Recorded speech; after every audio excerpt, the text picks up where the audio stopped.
Et donc ça, c'est une œuvre, c'est une des œuvres a fait partie dans mon expérience d'une des œuvres qui a été une expérience de grand bouleversement, qui est une œuvre qui est signée de l'artiste anglais Jeremy Deller, qui est né en 1966, et qui est une œuvre qui a été faite pour Kultur Projekt, qui est cette immense biennale ou décanale qui a lieu tous les 10 ans dans la ville de Münster en Allemagne, et qui est voilà, donc tous les 10 ans. La dernière c'était 2017, la prochaine c'est 2027, et c'est une sorte d'immense biennale consacrée à l'art conceptuel et à la sculpture.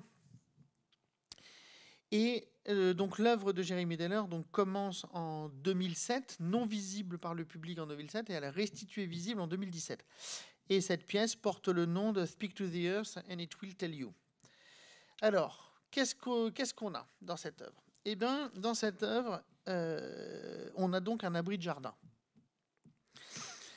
Cet abri de jardin, c'est une installation qui a été faite dans les jardins familiaux, qui s'appelle, vous me pardonnerez pour mon épouvantable accent allemand, qui s'appelle le Kleingartenverein Münnenfeld, dans le quartier de Münster, qui s'appelle le quartier de Lublering, qui est donc un quartier populaire au nord de la ville de Münster.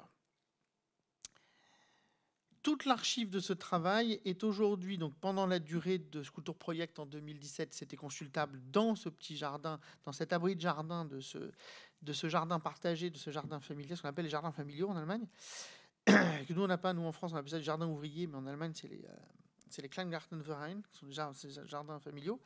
Et donc, toute l'archive de ce travail est aujourd'hui déposée et visible au LWL, qui est le Museum for Kunst und Kultur de Münster. Bon, une fois que vous savez tout ça, qu'est-ce qu'on fait du reste? Alors, qu'est-ce qu'on fait du reste? Image suivante. Voilà. Oui, je sais. C'est raide, mais c'est comme ça. Deller a demandé en 2007, il a demandé à 50 groupes, donc ça peut être des plus ou moins grands, qui allaient de une personne à quelques personnes, mais il y a 50 groupes d'usagers de ce jardin familial, de tenir pendant 10 ans, de 2007 à 2017, de tenir une chronique ou de tenir un journal de leurs activités dans le jardin. Pour ça, il a déposé au départ, en 2017, il a déposé 50 volumes comme celui-ci, qui sont des livres. Donc il y en avait même 54. 54 livres vierges, format 32 par 24 par 8,5, couverture en lin vert et lettrage rouge, et un livre par groupe. Et il en reste aujourd'hui, donc les 54 n'ont pas été utilisés, il y en a presque une quarantaine qui ont été utilisés. Et quand vous arriviez dans ce jardin, donc pendant la période de Kultur Projekt, en fait, vous entriez dans ce petit abri de jardin dans lequel il y avait cette bibliothèque que vous avez vue qui était remplie de cette quarantaine de livres verts. Et vous aviez accès à ces livres verts, c'est-à-dire vous aviez une table avec une bouilloire, des sachets de thé et des sachets de café lyophilisés et quelques fauteuils. Et vous pouviez passer le temps que vous vouliez dans ce truc en fonction des heures d'ouverture de ce jardin familial. Vous pouviez aussi discuter avec les gens qui étaient là, parce que du coup ça venait, etc. etc. Et puis donc l'abri de jardin a été restitué, et la totalité la quarantaine de livres, c'est ça qui est donc déposé au musée d'art et de culture de Münster. Les livres contiennent, donc c'est une compilation qui sont à la fois du journal et de la chronique, c'est-à-dire que les gens ont raconté leur vie et les gens ont fait une chronique du jardin. Donc vous avez aussi bien des relevés de récoltes, des relevés de semis, des dates, des calendriers, vous avez des photos de fêtes, vous avez toutes sortes de récits de fêtes ou de décès, vous avez toute la vie. Toute la vie de ce jardin, à la fois vie totalement vernaculaire et relativement insipide, et de temps en temps une tentative de fabriquer un truc qui est beaucoup plus sous la forme d'une chronique, c'est-à-dire de dire à quel point ce qui a été fait en fait peut devenir un outil. C'est-à-dire on en fait un calendrier des récoltes, on en fait un truc un guide de technique, etc., etc. Il y a plein de choses qui disent comment je sais pas moi, comment éviter une maladie sur telle plante, comment bien faire mûrir ces tomates, sachant qu'on est quand même en Allemagne, donc c'est pas si simple, mais donc voilà, comment on lutte contre l'humidité sur certains trucs, etc., etc. C'est étrangement totalement inintéressant, et c'est absolument foudroyant de fascination. Mais j'ai passé des heures à regarder ces objets, mais vraiment, quand je dis des heures, c'est des heures. C'était alors que au fond, au fond, ça ne m'intéresse pas. Ce qui était foudroyant, c'est la manière avec laquelle ça devient un objet d'une chronique qui est adressée à d'autres, et ça devient, alors, c'est la thèse que je vous propose aujourd'hui pour comprendre ce truc, c'est que à l'époque, c'était présenté, et Jérémy Deller le présentait de cette manière-là. Jérémy Deller disait à l'époque que pour lui, c'était un travail essentiel parce que c'était ce qu'il appelait un travail d'historiographie alternative. Ça, c'était ce que Deller disait à l'époque.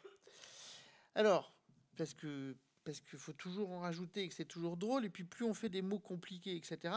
Moi, ce que je propose, et je vais essayer d'expliquer pourquoi, le terme est moche, hein, j'en ai parfaitement conscience, je propose d'utiliser plutôt qu'historiographie alternative, vous voyez venir évidemment, je propose qu'on appelle une historialographie.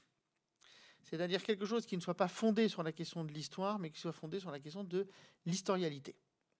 Et je crois que le travail artistique de Jérémy Deller est entièrement fondé là-dessus. Alors, je vais vous proposer 3 hypothèses d'interprétation de cet objet. Première hypothèse, c'est de considérer que tout le travail de Jérémy Deller, absolument tout son travail d'artiste, est consacré aux pratiques du commun. Et surtout, et essentiellement, et ça c'est le centre du travail de Deller, Deller n'est intéressé qu'aux pratiques qui sont toutes strictement en dehors du temps du travail. Alors, pour ça, je vous renvoie à une autre pièce de Jérémy Deller, qui est une pièce, là aussi, que pour moi, c'est une des expositions les plus importantes que j'ai vues de lui, avec celle-ci, qui est une pièce de 2009, qui était une exposition qui a eu lieu au Palais de Tokyo et qui s'appelle « D'une révolution à l'autre », sous-entendu de la révolution industrielle à la révolution culturelle. Donc, en gros, qui va, on va dire, de 1850 à 1970, 80, 70. Et cette exposition était une exposition particulièrement perturbante, moi qui m'a posé énormément de problèmes, puisque vous entriez dans le Palais de Tokyo et l'exposition était divisée en 5 espaces. Un espace était consacré à la production des banderoles et des objets folkloriques pour toutes les manifestations, les grèves et tous les trucs qui se passent dans l'espace public en Angleterre. Un espace qui était consacré à l'apparition du rock'n'roll en France. Un espace qui était consacré à l'invention et la pratique du thérémine en Russie, et un espace qui était consacré sur la première école alternative fondée à Los Angeles sur les pratiques artistiques des autistes. Voilà. Vous traversiez ces choses. Donc, ce que vous compreniez de manière évidente, c'est que aucun des objets que vous voyez dans cet endroit était un objet produit par Jérémy Deller. Tout relevait de collections et d'emprunts, et que quasiment la totalité des objets qui étaient présentés, ce n'étaient pas des œuvres, et c'était des documents autour de ça. Et c'est la dernière pièce qui était la plus importante dans cette exposition. J'ai pas d'image parce qu'il y a quasiment aucune image. Deller n'a pas voulu d'image de cette exposition.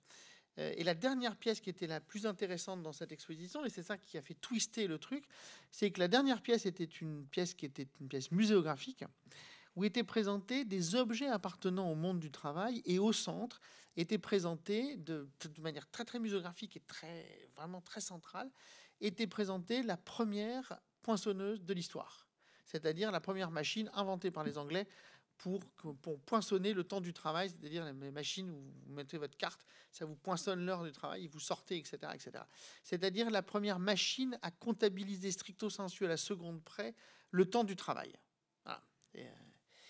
Et qui est donc évidemment une machine à la fois obsédante et une machine terrifiante. Et à ce moment-là, on a tous et toutes compris que le travail fondamental de Deller était un travail d'exposition d'objets qui ne sont pas des objets produits par lui, mais d'exposition d'objets qui sont produits par ce que nous sommes nous, mais exclusivement dans le temps qui n'est pas le temps du travail, dans ce fameux temps libéré.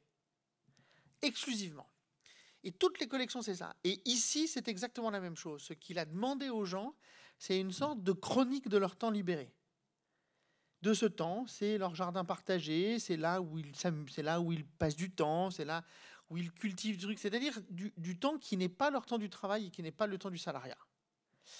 Donc ça, c'est ma première hypothèse, de considérer que tout l'intérêt fondamental de Jérémy Deller, c'est que nous sommes dans un artiste qui est évidemment un artiste post-marxiste et qu'elle est entièrement consacrée à une interprétation de cette question du temps libéré. Toute l'œuvre de Deller est consacrée à ça, quasiment toute l'œuvre. Je vous donne un autre exemple d'une œuvre de Deller pour que vous puissiez comprendre. Deller a beaucoup travaillé avec ce qu'on appelle les brass bands, qui sont tous les mineurs, toutes les mines en Angleterre et toutes les grandes usines en Angleterre, du côté de Manchester, mais surtout les mines, ont des clubs d'ouvriers qui font des orchestres de cuivre. Et donc à un moment, quand au bout d'un moment, Thatcher a fini par faire fermer toutes les mines d'Angleterre, ben voilà, ça a fait aussi que ça a déconstruit ces communautés et ces moments. Et Deller, en fait, a fait travailler ces brass bands et il leur a fait jouer toutes sortes d'autres choses. Et donc, il y a eu des concerts un peu partout dans le monde où il faisait jouer à ces mecs qui étaient plutôt très bons musiciens et il leur faisait jouer à partir de brass bands en cuivre, il leur faisait jouer autre chose. Et tout ça, c'était toujours pensé à partir de ce temps libéré qui est le temps où on va organiser quelque chose qui est toujours en dehors de la calculabilité du travail. Il y en a plein d'autres choses qui sont autour de ça. Mais en tout cas, voilà, ce que je propose aujourd'hui, c'est de considérer que toute l'œuvre de Deller est entièrement consacrée sur ce qu'on appelle la scola et la theoria. Mais, à l'inverse de tout ce qu'on a vu dans les cours et de tout ce qu'on a pu imaginer, vous savez très bien que c'est dans la pensée antique, la scola et la theoria, sont réservés à une petite partie de la population qui peut accéder. La grande hypothèse de Jérémy Deller, c'est de considérer que depuis l'art, on peut faire accéder cette question de la théoria et de la scola quasiment à tout le monde. Ce qui renvoie à ce dont on a parlé d'ailleurs aujourd'hui sur la question de la dialectique hegelienne sur la question de l'histoire. Donc voilà, ça c'est la première chose, considérer que Deller est un artiste qui travaille effectivement à ça, à rendre visible ce qui appartient à une opérativité, qui est donc une opérativité poétique, et qui n'est surtout pas une opérativité dans le temps de travail. Toujours à l'extérieur du temps de travail. Et c'est depuis ça qu'il montre. Deuxième chose qu'il faut concevoir, il faut concevoir donc que l'œuvre de Jérémy Deller inclut ce qu'on appelle les processus de l'esthétique relationnelle. Mais dans un double sens, relation à l'altérité dans le processus de création, puisque là, ce n'est pas Deller qui crée, ce sont donc les gens du jardin qui créent, ce sont les personnalités qui habitent le jardin qui créent cet espace et qui créent les objets autour de ça, donc qui permet une relation d'altérité entre le processus de création et évidemment une relation à l'altérité du processus de réception. Et donc, il faut le prendre vraiment comme un dispositif relationnel au sens liminal de ce qu'on appelle l'esthétique relationnelle. C'est à la fois co-créé ou même créé par d'autres personnes qui n'ont ni besoin du statut de travailleur, ni besoin du statut d'artiste, ni besoin d'autre chose que ce qu'ils font déjà, et que c'est une exposition de ce travail, et donc évidemment une restitution et une mise en relation de ces objets à une expérience qui est plutôt collective et plutôt collective et donc fondée sur cette question de l'esthétique relationnelle. Et dernière hypothèse que je voudrais lever, et j'en ai fini pour aujourd'hui, c'est de considérer évidemment que l'œuvre de Jérémy Deller est une des très très rares œuvres dans le contemporain, qui est vraiment une œuvre de ce qu'on peut appeler une œuvre historialo-graphique, c'est-à-dire une œuvre dont l'écriture est fondée sur l'historialité et pas l'histoire.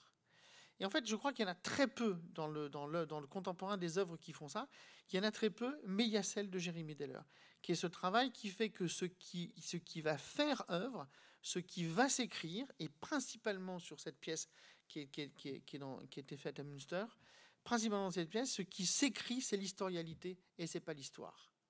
Et donc, il y a une coactorialité de ces objets entre les gens, même pas avec l'artiste, une coactorialité. Jérémy Deller les a laissés absolument faire ce qu'ils voulaient pendant 10 ans. Il n'est à aucun endroit intervenu sur le contenu de l'objet.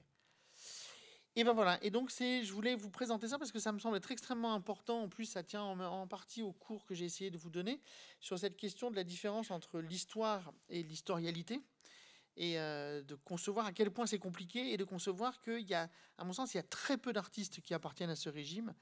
Et je place, il y a des œuvres chez Deller qui appartiennent moins, mais je place fondamentalement le travail de Deller du côté de l'historialographie.